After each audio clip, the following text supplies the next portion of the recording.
E hoje vamos abordar o quê? Bom, acho que tem umas 2 semanas que aconteceu um caso horroroso de violência contra a mulher, que um rapaz muito forte acabou agredindo no elevador a namorada, né? Mais de 61 socos, né? Exatamente. Então foi uma coisa assim, que chocou muito. Sim. Né? Ele foi inclusive preso por tentativa de homicídio, né? Ou feminicídio, na verdade. E eu queria falar um pouquinho sobre essa questão de, assim, será que a gente é capaz de identificar se a gente está num relacionamento que tem um potencial para essa violência chegar nesse ponto? Relacionamento ácido. É. Né? E só pra complementar, teve outro caso depois de novo no elevador, né? Não teve, sei. Teve esse caso, depois teve um outro aqui, que um homem agrediu a mulher também com socos e cotoveladas. Nossa. Agressão em elevador no Distrito Federal foi registrada como lesão corporal. Olha. Porque esse foi em outra localidade, né? Esse Eu não foi lembro. Natal. Esse aqui depois, esse no Distrito Federal, parece que dias depois, pra você ver que nada muda, né? Exatamente. E assim, hoje eu vou falar mais especificamente para as mulheres e realmente as mulheres, elas são um número maior de vítimas, né? Assim, elas são mais suscetíveis. Vulneráveis, exatamente. Mas os homens também podem sofrer violência doméstica, podem sofrer violências dentro de um relacionamento, né? Então, as dicas que eu vou estar dando aqui hoje, eu acho que vale para todo mundo, né? Vocês acham que vocês saberiam identificar, por exemplo, esse relacionamento aqui é um relacionamento que tem chance de se tornar um relacionamento violento? Ou vocês acham que o relacionamento já começa violento?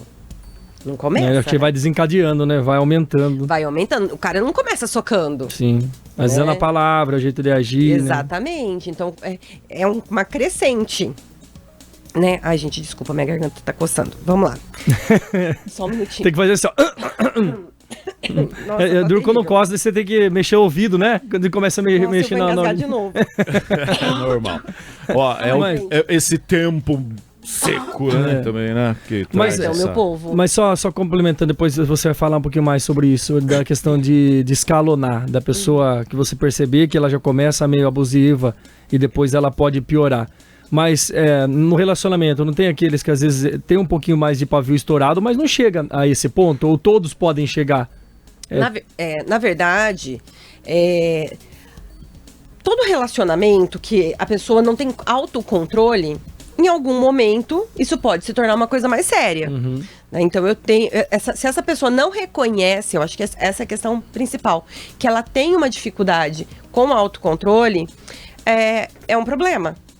Né? Porque, assim, o problema não é não ter autocontrole. O problema é não ter consciência que eu não tenho autocontrole e por isso eu não procuro ajuda. E aí eu sempre acho que é o outro responsável. Então, foi o outro que desencadeou, foi uma situação que a gente vivenciou que desencadeou, e não uma falta de condições de lidar com as minhas emoções, né? Uma dificuldade de regulação. Então, quando eu olho sempre para fora, é complicado, né? A gente tem que lembrar que, em 2024 foram 2.286 tentativas de feminicídio. Mais quase 2.000 feminicídios realmente registrados. Se a gente pensar nisso, dá mais ou menos 4 feminicídios por dia. A cada 6 horas um feminicídio. Né? Então, uma mulher sendo morta por questão de gênero. É muito, gente. Sim. Uma mulher a cada 6 horas. É muita coisa, né? Então, e quando a gente está falando do masculino, tem uma questão da violência ser naturalizada, da violência ser estimulada. A gente ainda vê que alguns homens entendem e são educados para resolver as coisas na base da violência. E isso precisa ser trabalhado a partir da educação. Né? As mudanças precisam vir na educação, precisam vir nas políticas públicas, porque senão a gente vai de novo ficar enxugando gelo, né? Então, isso é uma coisa muito importante.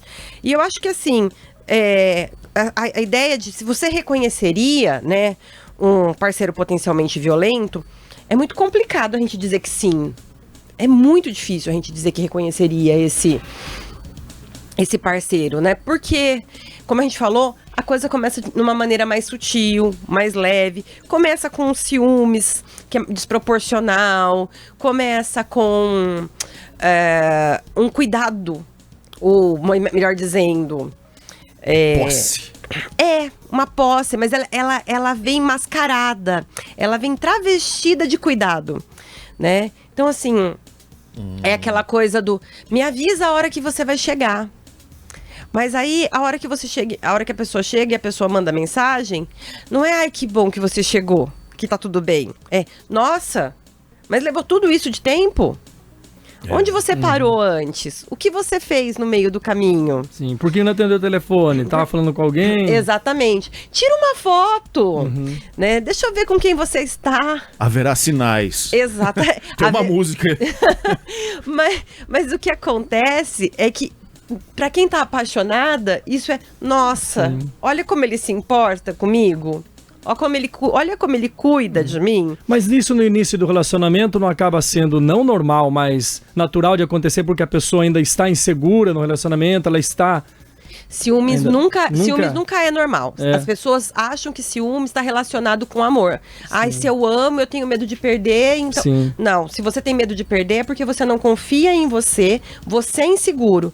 E você fica esperando que o outro dê provas para você de que você pode confiar.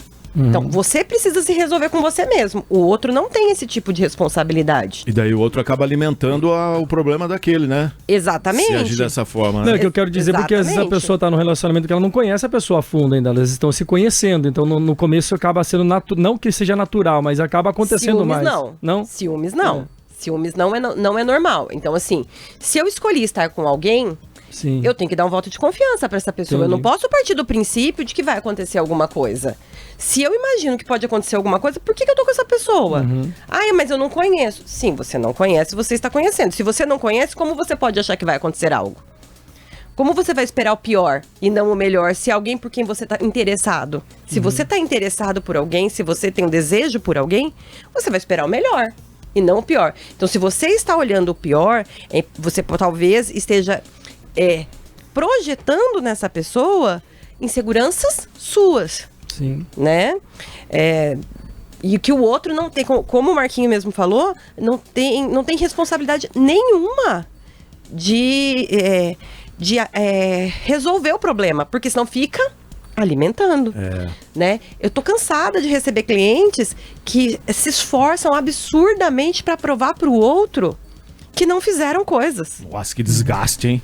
Exatamente. E desgasta, eu acredito que ambos os lados, né? Porque uma que a pessoa nunca vai conseguir, né, provar o que não é...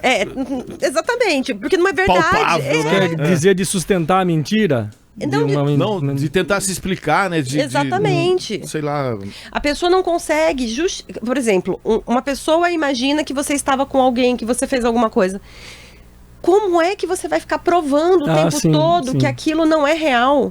Né? Isso cansa, isso é desgastante. E eu sempre oriento os meus clientes, né?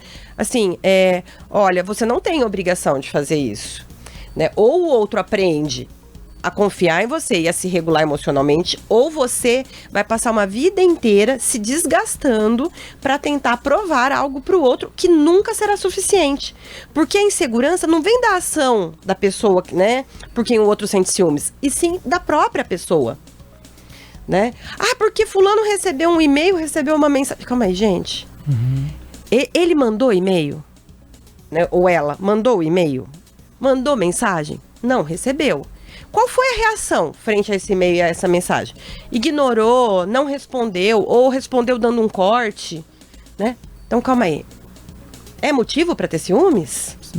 Né? Não é? Ah, mas recebeu uma mensagem do outro. Problema do outro, gente. Foi o outro que mandou. Eu não posso me responsabilizar por isso. Mas fazendo advogado do diabo aqui, não tem outro lado da pessoa que esconde o celular, não deixa ver mensagem, ou sempre tá voltando mais tarde do serviço, por exemplo, a história de ficou até mais tarde e não dá satisfação, daí entra outra coisa. Outra questão, aí a gente tá falando de um ciúmes com motivo. De verdade, Jean, eu não acho legal essa história das pessoas ficarem fuçando no que é do outro. Não, sim. Né? Celular, e-mail, eu acho que o que é do outro é do outro. Tem que ter confiança. Você tem que ter confiança, tem que respeitar, é uma questão de privacidade. Né? Já falei isso várias vezes, eu e meu esposo nós compartilhamos senhas, mas ninguém fica entrando no espaço de ninguém, né? Porque não tem necessidade, tá?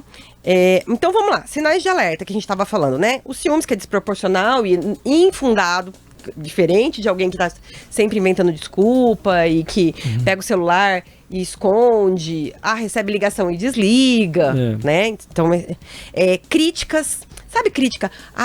Crítica à roupa, crítica às amizades, crítica à família, né? Então, uma pessoa com quem você está que critica tudo que é seu, tudo que está ao seu redor, toma cuidado, né? Se tudo que está ao seu redor não é bom, como é que você é bom? Né? Porque tudo que nos cerca, de alguma forma, a gente tem uma identificação. Então, se tudo que nos cerca não tá bom, então como é que eu tô boa pra essa pessoa? Como é que eu sirvo pra essa pessoa? Mas tem gente que critica até a pessoa, às vezes. Nossa, seu cabelo hoje tem homem assim. Tem, critica a pessoa, critica a roupa, critica tudo na pessoa, né?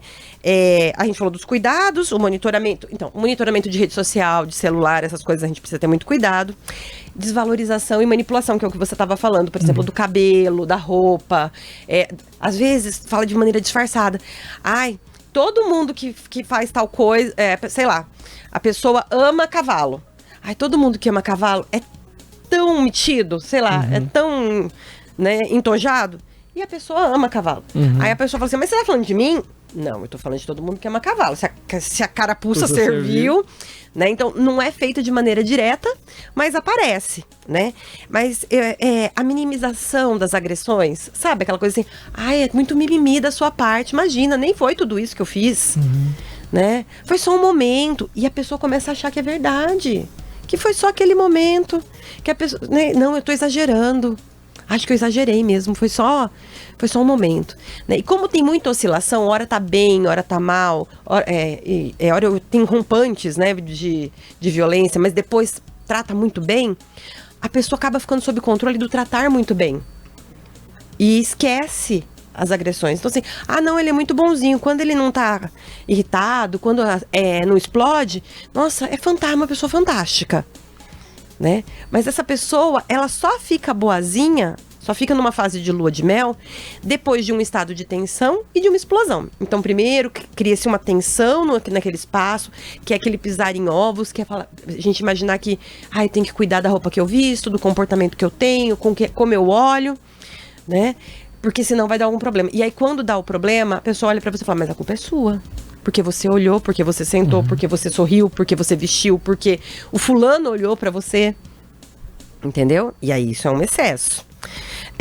E a gente tem que também observar se essa pessoa não tem histórico de violência, de repente, conflitos usando armas. São situações que também são perigosas, né? O controle financeiro, se essa pessoa acaba...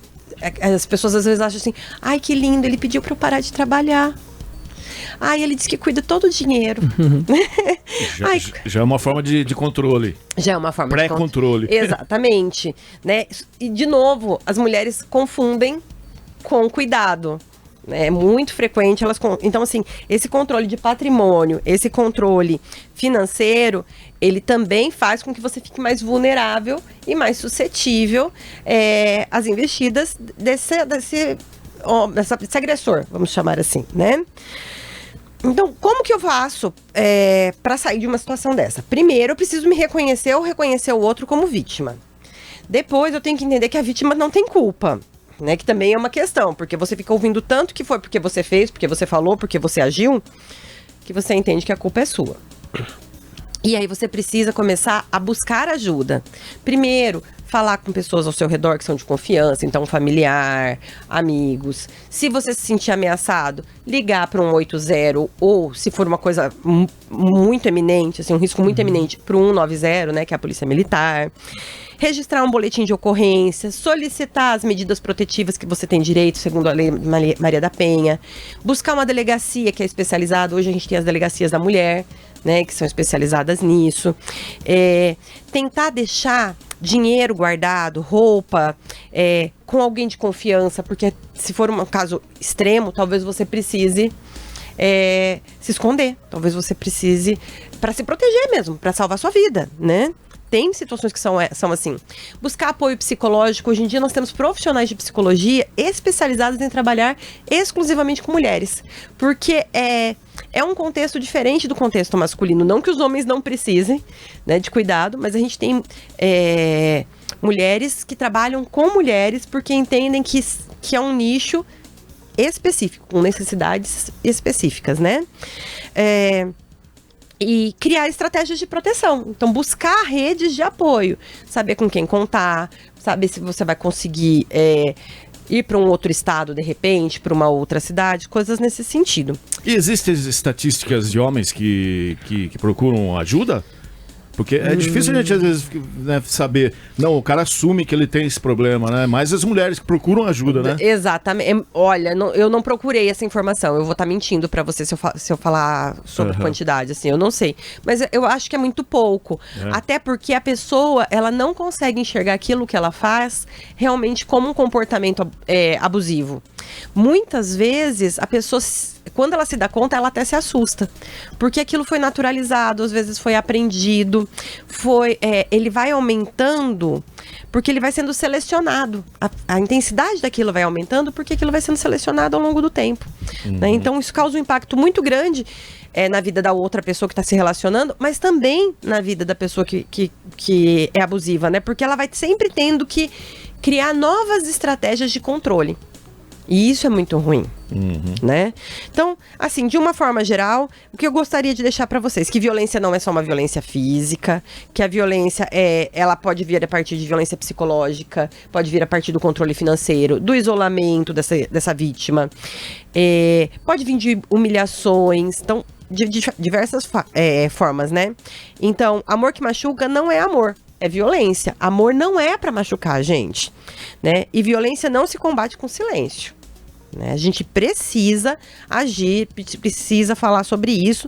E essa fala minha hoje não é para culpar os homens, mas e sim para que nós todos possamos pensar em como ajudar pessoas que estão nessa situação. Não vamos colocar todos os homens no mesmo balaio. Nós estamos falando de situação de violência contra a mulher, mas a gente também sabe que existe situação de violência contra o homem e que nem todos os homens são homens agressivos e violentos, né? Acho que isso é muito importante a gente deixar. Qualquer dúvida, qualquer pergunta, tem o Instagram, tem o WhatsApp de vocês e a gente vai respondendo. Perfeito, Carolina. Parabéns, viu, no ar aí, parabéns, recentemente fez aniversário, né? Exatamente. Então, deixar os parabéns aí pra você. Obrigada, gente. Felicidades. Muito obrigada. Intervalo, Jean. Vamos lá. Valeu, Carol. Boa Obrigada. semana.